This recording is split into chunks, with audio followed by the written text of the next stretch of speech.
পাকুসান ওয়া ড্যাশ, অর্থাৎ পাকুসান এর ব্যাপারে কিছু জানতে চাইছে। আমরা দ্বিতীয় লাইনটা পড়লে বুঝতে পারবো যে কি বিষয় আসলে জানতে চাইছে। ওয়াতাশি ওয়া কানকুকু কারা কিমাশিতা, আমি কানকুকু থেকে এসেছি।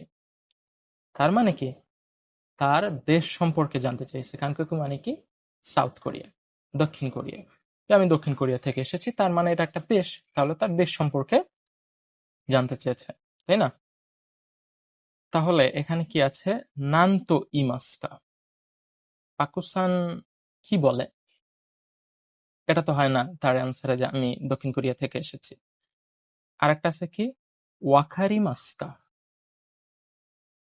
পাকুসান বুঝেন কি আমি কানকক্ষ থেকে এসেছি। এটাও তো হয় না, মিলে কোনো কানেকশন নাই প্রশ্ন আর উত্তরের সাথে। বাট মাঝখানে অপশনটা আছে কি, দোচিরা কারা দেস্কা, এর অর্থ কি, কোথা থেকে। দোচিরা কি, দোকো, দোকো এরই যেই পোলাইট ফর্ম সেটা হচ্ছে কি, দোচিরা। তো তাহলে এটা কিন্তু মিলে, যে পাকিস্তান কোথা থেকে, দোচিরা কারা দেস্কা। তারপর বলতেছে যে অতাশিওয়া কানকুকু কারাকি মাস্তা, যে আমি কানকুকু থেকে এসেছি। এটা কিন্তু হয়, তাই না? তো তাহলে এখানে সঠিক অ্যান্সার হবে কি, দোচিরা কারা দেস্কা। অর্থাৎ এই এক্সপ্রেশন অ্যান্ড কনভারসেশন, এই পার্টে যে প্রশ্নগুলো আসবে সেগুলোকে আমাদের আগে থেকেই ধারণা থাকতে পারছে কোন প্রশ্নের উত্তরে আমাকে কি বলা লাগতে পারে। ধরেন যে যত বিতর্ক প্রতিযোগিতাও ধরেন, কথা বলার ক্ষেত্রে কে কত ভালো। এবং আমরা যে জাপানি ভাষায় মানে বাংলা ভাষায় অনর্গল কথা বলতে পারি কেন, কারণ আমাকে কেউ একটা প্রশ্ন করলে যে আপনার নাম কি, তার উত্তর যে কি হতে পারে, আমি হাসিব খান। আপনি কি করেন, আমি জাপানি ভাষার শিক্ষক। অর্থাৎ আমি জানি এর পাল্টা উত্তর কি হতে পারে। অর্থাৎ আপনার জানতে হবে যে এই প্রশ্ন বললে আমার উত্তরটা কি হবে। যে কারণে আপনাদেরকে এই প্রশ্নগুলোর উত্তর দিতে হলে জানতে হবে যে এই প্রশ্নটার উত্তরে জাপানিজে কি বলে। সেটা আমরা তো বইয়ের মধ্যে শিখবো, ক্লাসে তো আপনারা ইতিমধ্যেই দেখছেন।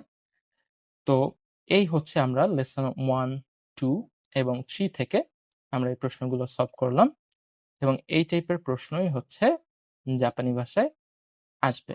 এবং আরো অনেক ধরনের প্রশ্ন আছে যেগুলো হচ্ছে আমরা আরো যখন আরো একটু অ্যাডভান্স লেভেলে যাব, আরো কয়েকটা পড়াশোনা, এখন যেহেতু আমরা যদি আমরা N5 লেভেল তো শেষ করে ফেলছি যারা পড়ছি, বাট ইরোদরি বইতে যেহেতু আমরা শুরুর দিকে আছি, আমরা যখন আরেকটু সামনের দিকে যাব তখন দেখা যায় এই প্রশ্নগুলো তখন আমাদের সামনে আসবে, আরো ডিফারেন্ট টাইপের প্রশ্ন।